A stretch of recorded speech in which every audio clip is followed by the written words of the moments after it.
Hello student, this is Pankaj Dhiman, faculty member of SBS Law College, Shri Ganganagar. Now we are going to study the question number 23. Explain the power and position of the Karta. Karta. In a joint Hindu family, whether he can mortgage the undivided share of the other co-partner in the property. क्या वो property को बंधक में रख सकता है, mortgage कर सकता है? If so, in what circumstances? बहुत इंपॉर्टेंट क्वेश्चन। जॉइंट फैमिली आपने लास्ट क्वेश्चन में भी पढ़ा, मैंने बताया कि जॉइंट फैमिली होगी तो उसकी पार्टीशन पॉसिबल है। जॉइंट फैमिली के पास कुछ प्रॉपर्टी होगी तो पार्टीशन पॉसिबल है।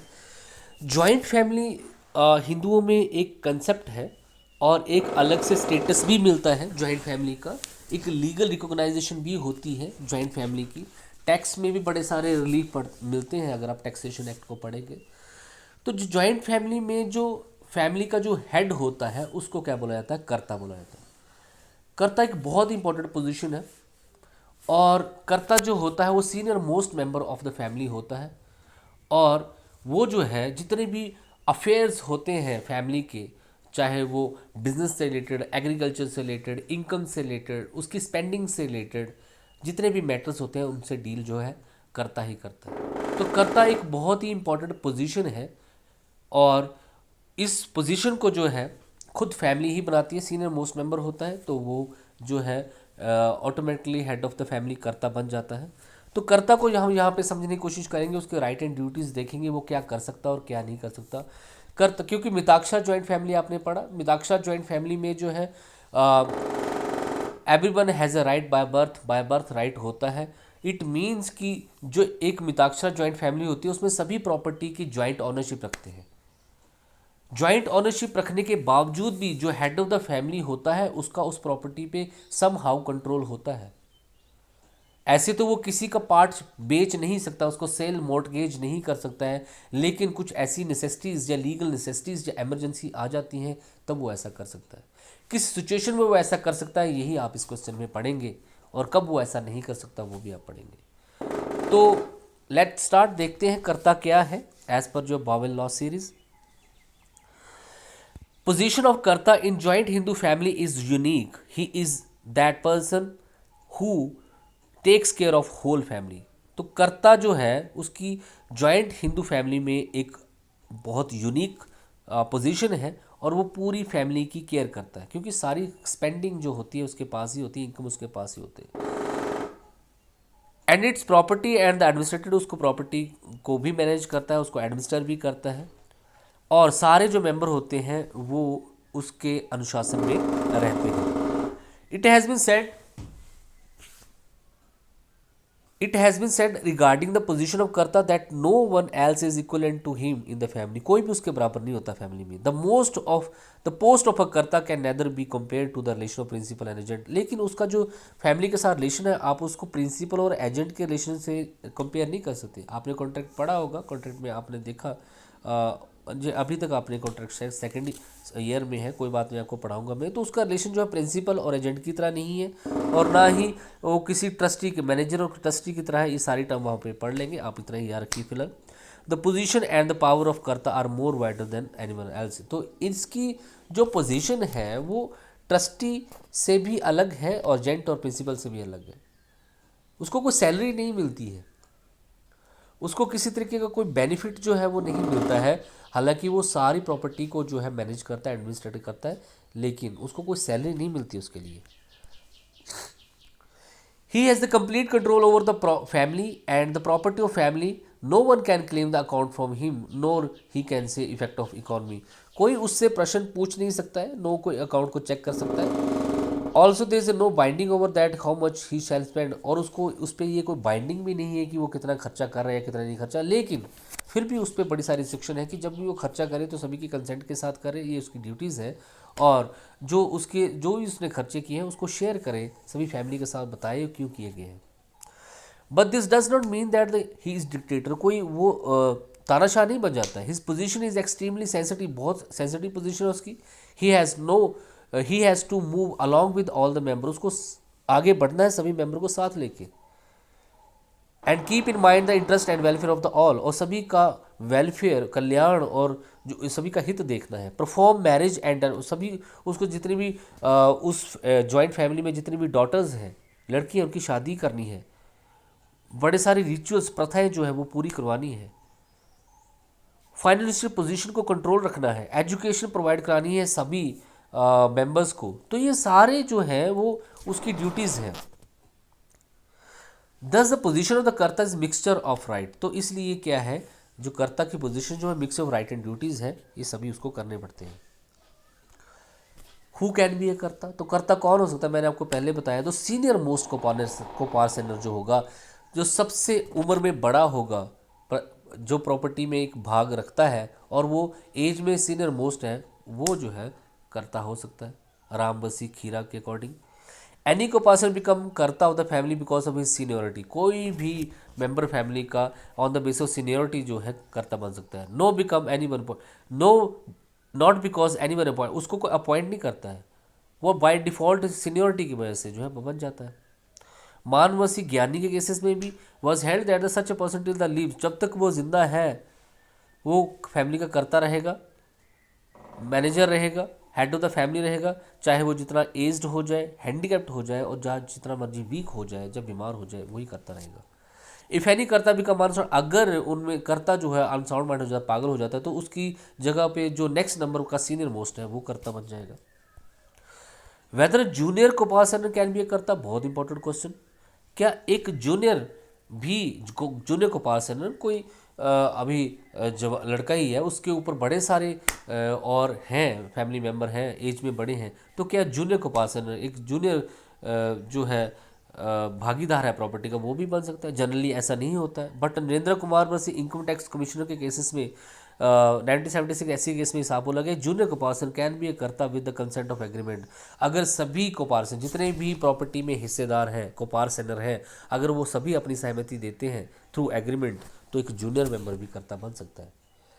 हरिहर सेठी वर्सेस लड्डू किशोर सेठी के केसेस में 2002 एआर उड़ीसा हाईकोर्ट का केस है। सीनियर मोस्ट कोपार्सन वेव्स इज, अगर सीनियर मोस्ट कोपार्सन जो है, जो फैमिली का हेड ऑफ द फैमिली है, हेड ऑफ द फैमिली है, करता है, अगर वो अपने सारे राइट छोड़ देता है, वेव्स कर देता है, तो उस कंडीशन में जूनियर मेंबर भी जो है कर्ता बन सकता है। अब नेक्स्ट क्वेश्चन के, another question is whether the mother can be, क्या फीमेल भी कर्ता बन सकती है? जनरली नो, लेकिन नागपुर हाई कोर्ट ने एक डिसीजन में कहा है कि if there is no other adult, किसी अगर उस फैमिली में कोई अडल्ट मेल रहा ही नहीं है, ठीक है जी, अडल्ट कोपार्सनर है ही नहीं, देखिए मान लीजिए हाँ वहाँ पे मेल भी है फीमेल है, लेकिन कोई भी अडल्ट मेल वहाँ पे नहीं है, तो उस कंडीशन में एक फीमेल भी कर्ता हो सकती है। पांडुरंग बसी पंद्रह के केसेस में ये बोला गया। आगे आपके पास the karta of the joint Hindu family at a time can only be one and more, क्या एक से ज़्यादा भी कर्ता हो सकते हैं? कितने सारे क्वेश्चन को सॉल्व किया यहाँ पे। तो क्या एक जूनियर कर्ता हो सकता है? क्या एक लेडीज़ कर्ता हो सकती है? क्या एक टाइम पे दो कर्ता हो सकते हैं? जनरली नहीं, but with the consent of the other coparcener. यहाँ पे भी बात है कि अगर सभी कोपार्सनर अगर अपनी सहमति दें तो एक से ज़्यादा कर्ता भी हो सकते हैं। मान लीजिए फैमिली का एम्पायर बहुत बड़ा है, बिजनेस बहुत बड़ा है, उसकी एग्रीकल्चर इनकम भी बहुत बड़ी है, बिजनेस की इनकम भी बड़ी है, तो बिजनेस इनकम के लिए अलग से कर्ता बना दिया और एग्रीकल्चर बिजनेस के लिए अलग से एक कर्ता बना दिया। पॉसिबल है अगर सभी सहमति दें तो ये है आपके पास कर्ता। अब आपके पास क्वेश्चन है यहाँ पे राइट एंड पावर्स ऑफ कर्ता, क्या क्या पावर्स है, बहुत इंपॉर्टेंट है। कर्ता जो है उसके पास क्या क्या पावर्स है, ये आप यहाँ पे डिस्कस करेंगे। राइट टू मैनेजमेंट, तो जितनी भी प्रॉपर्टी है, जितने भी बिजनेस अफेयर हैं उस फैमिली के, वो सभी जो है एडमिनिस्टर कौन करेगा? कौन करेगा? करता ही करेगा, चाहे वो बिजनेस है, इंडस्ट्रीज है, कुछ भी है।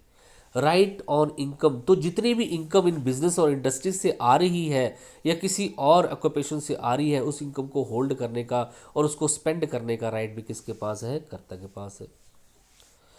राइट ऑफ रिप्रेजेंटेशन, फैमिली की तरफ से रिप्रेजेंट वो होगा, हर एक चीज़ पे उसका नाम हो, बैंक से लोन लेंगे तो उसका नाम आएगा, अगर किसी शादी ब्याह में जा रहे हैं तो कार्ड पे उसका नाम लिखा होगा। मतलब हर एक सोशल गैदरिंग में, चाहे वो रिलीजियस हो, लीगल हो, मैट्रिमोनियल हो, उसका ही नाम चलेगा, वही फैमिली को रिप्रेजेंट करेगा सभी के बिहाफ पे, ये लिखा है यहाँ पे। राइट टू ऑब्टेन डेप्ट, फैमिली के वेलफेयर के लिए, फैमिली के इंटरेस्ट के लिए वो चाहे तो कर्जे भी ले सकता है, लेकिन उस कर्जे की रिस्पॉन्सिबिलिटी सिर्फ उस पर नहीं होगी, लीगली सभी पे बराबर होगी, क्योंकि सभी प्रॉपर्टी के बराबर के हिस्सेदार हैं। लेकिन वो ये है कि फैमिली पर्पस के लिए किसी की एजुकेशन है, या डॉटर की मैरिजेस है, या अदर बिजनेस में कुछ स्पेंडिंग चाहिए, तो उस केसेस में लोन ले सकता है, कर्जा ले सकता है। वो प्रॉपर्टी को प्लेज भी कर सकता है, मॉर्टगेज भी कर सकता है, जैसे कि आपने क्वेश्चन में आपसे पूछा गया था कि वो प्रॉपर्टी को मॉर्टगेज कर सकता है। यस, वो प्रॉपर्टी को मॉर्टगेज भी कर सकता है। In the case of Mauli Basi Brijlal, a 1943 Lahore का केस है। It has been held that the karta of the family can obtain डेप्ट in course of business. Karta जो है फैमिली का, वो कर्जा ले सकता है बिजनेस के लिए, मॉर्टगेज भी कर सकता है, प्लेज भी कर सकता है। देखिए आपके सामने क्लियर है। राइट ऑफ सेटलमेंट, अगर फैमिली का किसी दूसरी फैमिली के साथ कोई डिस्प्यूट है तो सेटलमेंट भी कर सकता है। मान लीजिए लॉन्ग टाइम हो गया, 25-20 साल हो गए, प्रॉपर्टी से रिलेटेड कोई केस चल रहा है किसी थर्ड पार्टी के साथ, तो उसमें वो सेटलमेंट भी कर सकता है। लेकिन जब भी वो सेटलमेंट करेगा, बिहाफ ऑफ द फैमिली करेगा, बाकी को पार्टनर की वो कंसेंट लेगा, गुड फेथ में करेगा, फैमिली को नुकसान नहीं होना चाहिए, इस चीज़ को ध्यान में रखेगा। आगे आपके पास राइट ऑफ आर्बिट्रेशन। अगर मान लीजिए फैमिली में कोई मुद्दा है या कोई प्रॉपर्टी डिस्प्यूटेड है किसी थर्ड पार्टी के साथ, तो वो उसको आर्बिट्रेशन के थ्रू भी सॉल्व कर सकता है। हमारे यहाँ पे आर्बिट्रेटर कोर्ट भी होती है, जैसे लोक अदालत। मान लीजिए आर्बिट्रेशन, थर्ड पार्टी उसमें इंटरवेंशन करती है, दोनों में कॉम्प्रोमाइज़ करवाती है, और कॉम्प्रोमाइज़ के बाद जो है जो भी डिसीजन आर्बिट्रेटर देगा वो दोनों पार्टीज़ को मानना पड़ता है। जो भी लाइबिलिटी उस अवार्ड के अंदर दी, आर्बिट्रेशन अवार्ड बोलते हैं उसको, दिया जाए तो उसको भी मानना पड़ता है, तो वो भी कर सकता है। राइट ऑफ एक्नॉलेजमेंट, अगर कोई लोन लिया हुआ है, डेप्ट लिया हुआ है, कोई पेमेंट करनी है, तो उसकी एक्नॉलेजमेंट देने का राइट भी किसके पास है? कर्ता के पास है। राइट टू कॉन्ट्रैक्ट, बहुत ही इंपॉर्टेंट पार्ट। कर्ता जो है, हेड ऑफ द फैमिली जो है, वो फैमिली पर्पस के लिए, फैमिली इंटरेस्ट के लिए, फैमिली वेलफेयर के लिए कॉन्ट्रैक्ट भी कर सकता है। किसी तरीके का कोई भी कॉन्ट्रैक्ट कर सकता है। जैसे महीने का 10 लीटर दूध लगता है, तो वो थर्ड पार्टी के साथ 10 लीटर के दूध का कॉन्ट्रैक्ट कर सकता है, महीने बाद उसकी पेमेंट करेगा। इसी तरीके के नंबर्स, फैमिली इंटरेस्ट में जो भी उसको अच्छा लगा वो कॉन्ट्रैक्ट कर सकता है, उसकी पेमेंट भी उसने ही करनी है with the behalf of all the members. Good faith में वो कोई भी कॉन्ट्रैक्ट कर सकता है, कोई भी ज़मीन खरीद सकता है, ठीक है जी, किसी एडवोकेट को अपॉइंट कर सकता है, ये सारे कॉन्ट्रैक्ट हैं। राइट ऑफ अलाइनेशन, बहुत इंपॉर्टेंट। ऐसे भी क्वेश्चन पूछ सकते हैं, क्या कर्ता के पास जॉइंट फैमिली प्रॉपर्टी को बेचने का राइट है, अलाइनेशन करने, सेल करने का राइट है, क्या प्रॉपर्टी को ट्रांसफर करने का राइट है? देखिए पढ़िए यहाँ पे, karta has the right to alienate the property of family and take डेप्ट for the family, but such डेप्ट ऑफ अलाइन और अलाइनेशन रिक्वायर्स दैट।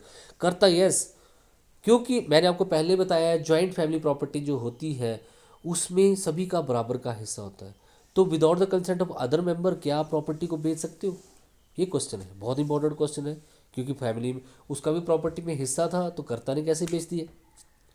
तो यहाँ पे लिखा हो यस, वो कर सकता है, वो कर्जा लेने के लिए फैमिली प्रॉपर्टी को बेच सकता है, या फिर प्रॉपर्टी को ट्रांसफ़र भी कर सकता है, लेकिन कंडीशन क्या है? It is for the benefit of the family, family के इंटरेस्ट में हो, उसके हित में हो। मान लीजिए आपने किसी बाकी को पास जो अभी छोटे हैं, 18-20 साल, 21 साल की एज है, उनको प्रॉपर एजुकेशन दिलानी है, तो वो डेप्ट कर्जा ले सकता है, और उसके पास पैसे नहीं है तो वो प्रॉपर्टी को, थोड़ा बहुत प्रॉपर्टी को बेच भी सकता है जॉइंट फैमिली को। इसी तरीके से बड़ी सारी लीगल नेसेसिटीज़ हो सकती है। लीगल नेसेसिटी में जैसे किसी डॉटर की शादी करनी है, या फिर घर पे कोई बहुत ज़्यादा बीमार हो गया है, 50-60 लाख का जो खर्चा आ जाएगा उसकी ट्रीटमेंट में, उसके पास पैसे नहीं है, तो वो फैमिली प्रॉपर्टी को बेच सकता है, तब कोई भी फैमिली मेम्बर मना नहीं कर सकता, हालांकि सभी की प्रॉपर्टी है।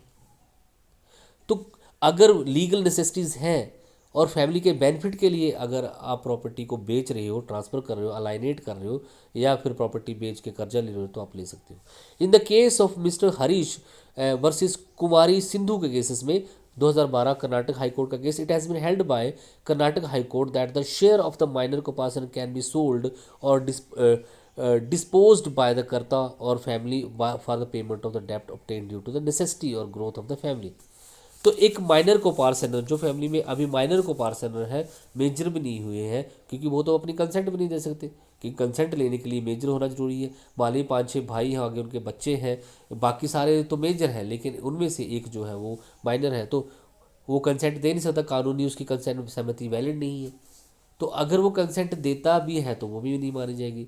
तो क्या उसकी कंसेंट के बिना जॉइंट फैमिली प्रॉपर्टी में उसकी भी इसका भी हिस्सा है, तो क्या उसकी कंसेंट ली जा सकती है? कोई बात नहीं। अगर ऐसी सिचुएशन आ जाती है और फैमिली को बहुत ज़्यादा ज़रूरत है कर्जे की फैमिली प्रॉपर्टी को सेल करने की, तो वो ऐसा कर सकते हैं, without the permission of the court कर सकते हैं और बेच भी सकते हैं।